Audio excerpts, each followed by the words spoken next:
What's up guys, welcome to my channel. Today we are replacing air injection pumps on this 2011 Sequoia. This is for the 3UR motor.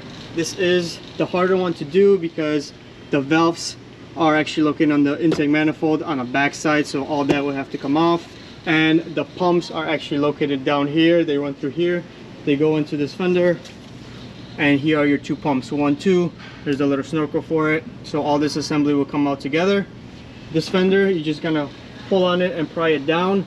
However, it has these clips right here. They're kind of hard to take out, so when you pull on it they might break, so make sure to get yourself these clips. I usually replace them, because if you guys know any way of actually removing these without breaking them, let me know in the comments below. Otherwise I try to like sneak my hand behind there and push these two side clips in, and that's when this square of a clip comes out. The parts are over here. So this is the valve set that's going to go behind the intake manifold. Your two pumps are right here.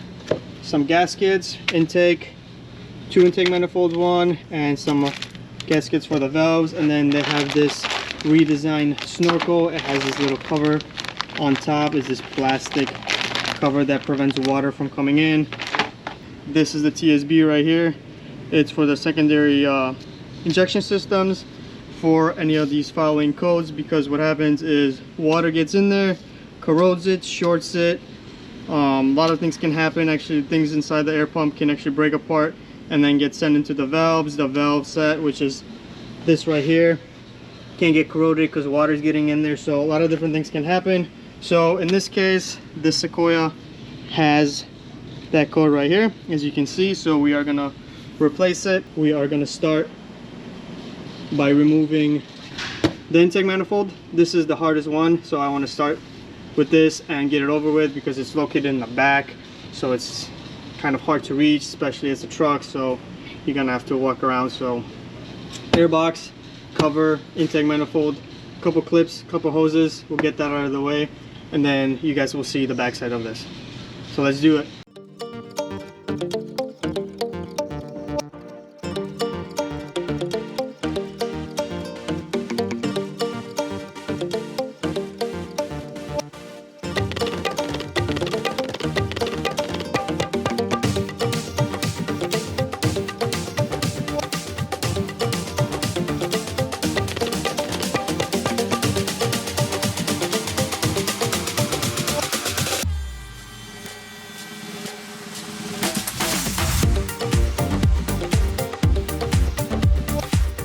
Here we are. This is all loose. I pulled it up.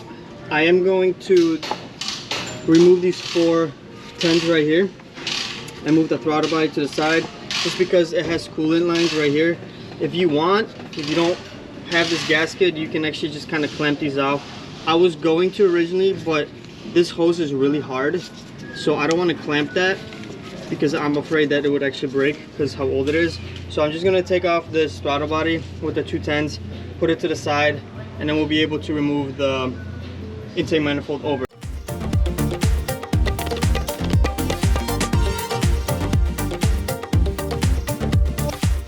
So we have the intake manifold off. Just want to point out this throttle body. Look how dirty it is. You guys can see the black carbon that's built up on there. I'll just wipe it down for you a little bit. Look at that. That is definitely never been cleaned.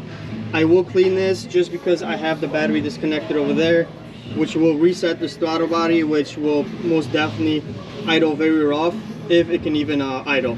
But the reason why we have to take all this off is because those valves right there, that's what we need to get to. So I mentioned to you guys these clips back here. So they run towards the back of the intake manifold. They clip onto these clips. They look like this on the back of the manifold. So you have 2 options. One, you can take off the 2 10s on the back of it by sticking your hand back there, or how these come off, I'm going to show you on this clip, is you have to lift this little tab right there, that tab in the middle. You will have to lift it up like this and then push it forward or back towards the firewall, and these will slide off. Once they slide off, you'll have that room right there. So now we are going to go replace those valves.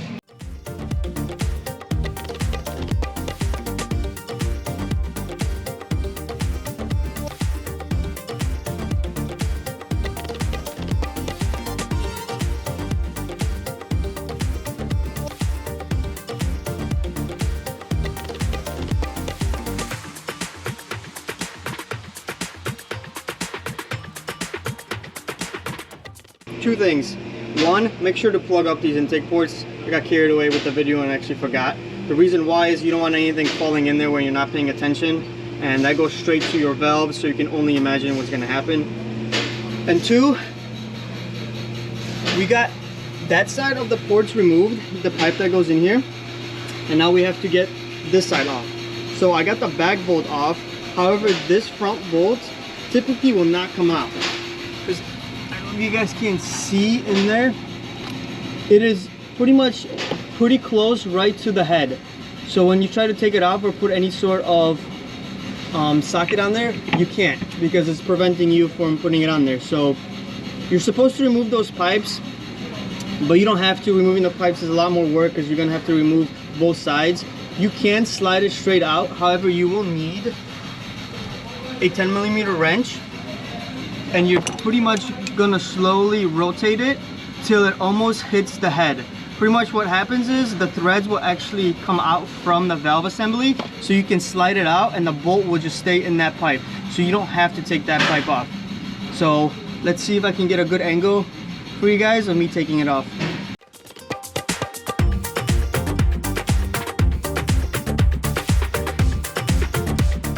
So we got that bolt almost touching, well, we have it touching the head right now. I think it maybe need another spin or two. However, once I loosen this up, I'll be able to just shift it over to the left, to the right a little bit, and the rest of it will come out. So all we have left now is these 3 bolts right here, 1, 2, 3, and then this valve assembly will come out.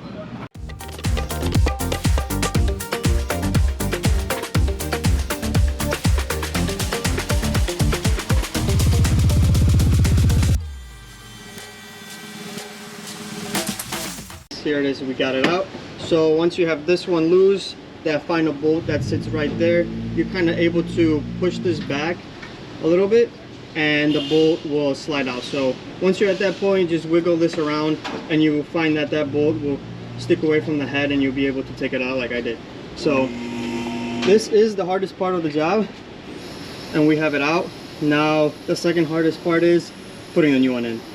So let's get that going.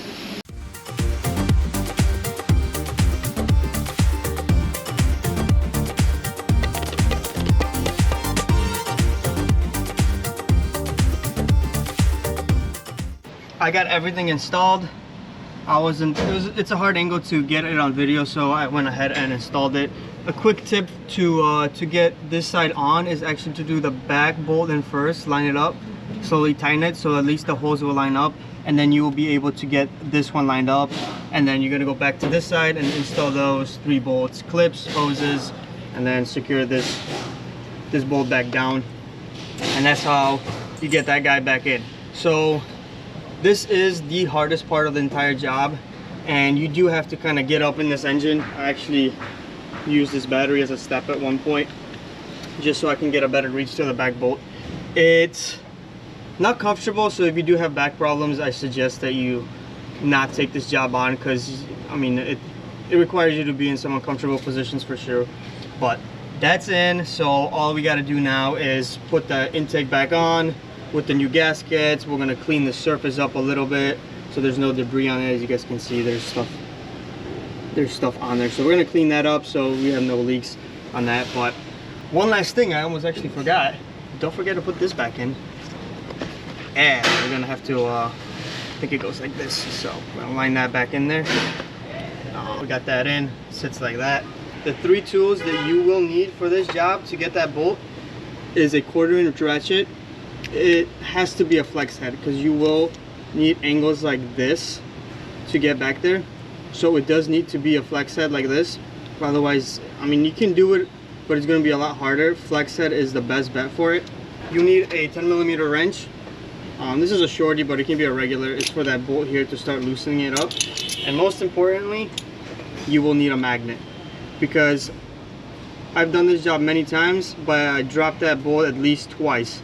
So this is your lifesaver to get it. If it doesn't hit the floor, it's gonna stop on that back of that transmission, and you can see usually you'll be able to find it. So these are the 3 things you will need to get that valve out in the back.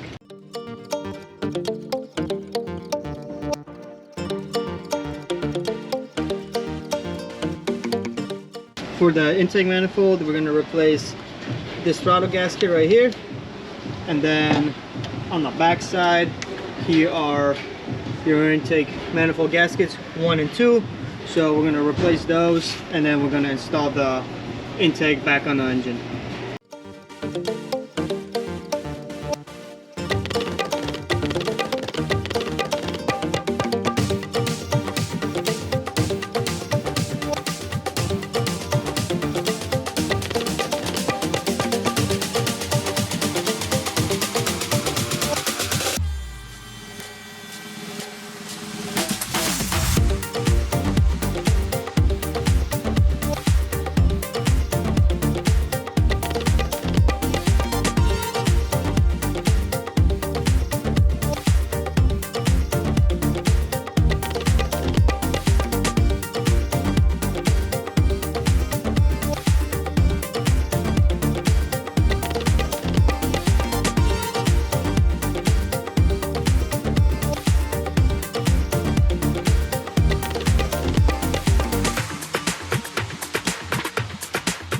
So now we are going to remove the air injection pumps, and the best thing you can do is they come off from the fender that I told you, but you will need to remove this connector and this clamp with the hose, this connector right here, and also this clamp with the hose, because everything will drop down together. We're going to remove this cover for the side. There's 2 clips over here that are hiding behind it, right there and right there. We'll remove that so this flat will come out, and all the hoses and wires with the connectors will come out this way, and then this whole assembly will be removed together.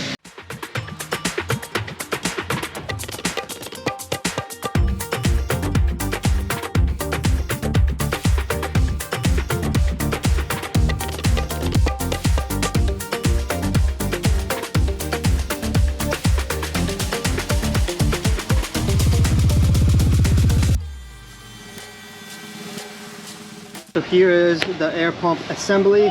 It comes out with this bracket right here. The only thing we are changing on this is actually these 2 pumps.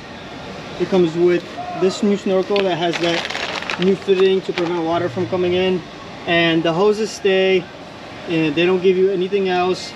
They give you new clamps, which I have somewhere over there, and everything else is transferred. We're going to line up the connectors the same way that this one came out, and then we're going to install it back in the car the same way.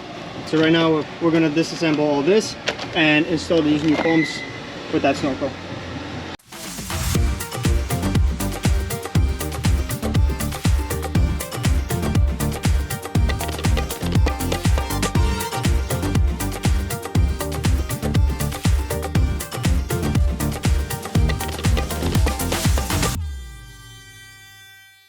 Here are your pumps. I'll take these apart in the end with the valve and see if anything inside of it actually explode. This one's kind of making some noise. This one's not. Maybe it was this one. We'll take it apart, see if there's anything going on with these, if it's shorted or if it exploded. If it's shorted, we might not see, but if it actually broke apart because something seized, we'll definitely be able to see that. So we'll take these apart later. So let's install the new ones.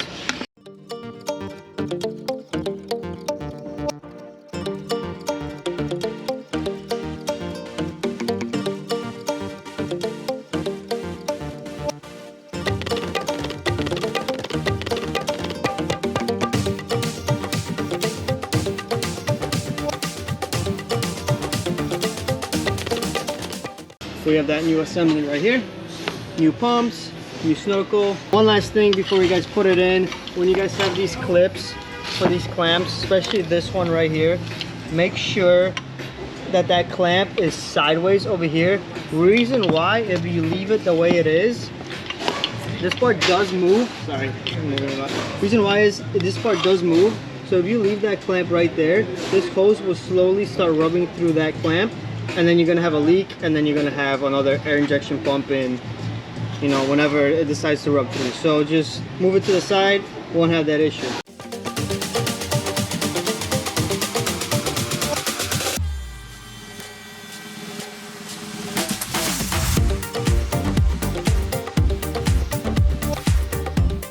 We have the new pumps installed in the bracket right here. So we got the 2 nuts holding it from the top and the 2 bolts holding it from the side. We already ran the hoses and the connectors to the side here. You're just gonna line everything up in here and then just gonna feed it all the way up. It's gonna run up the side. So we have everything secured here. So now let's go and secure everything from up top. The new connector for the pumps do not come with these clips. You will need to transfer these clips from the old one to the new one in order to secure that connector to the bracket. So you just need to put a little screwdriver in the back and it will wiggle out and you'll be able to slide it in. Once you get that out, you can clip it into the new one and clip it into the bracket. And finally, we are going to clean that throttle body. We're going to use this throttle body cleaner and a clean rag. Make sure to spray a generous amount of it onto the rag, and then we're going to wipe the insides of that throttle body. We're going to wipe it all the way around, including the throttle plate. That's going to clean up all that carbon that has built up over the years. Just look how dirty that is. This will prevent us from having a rough idle when we start the vehicle. It's put together, the fender's on, the cover's on, the vacuum pump's sitting actually right here. So everything is in. I'm just gonna put the tire on last, and just keep in mind that this job is not your 1 to 2 hour job. This, if you're doing it for the first time at home, it's gonna take you a full day. So prepare yourself for a full day. That valve can get really frustrating, especially with that 1 bolt. But if you just maneuver around a little bit, you'll be fine. It takes some patience, but you'll get it.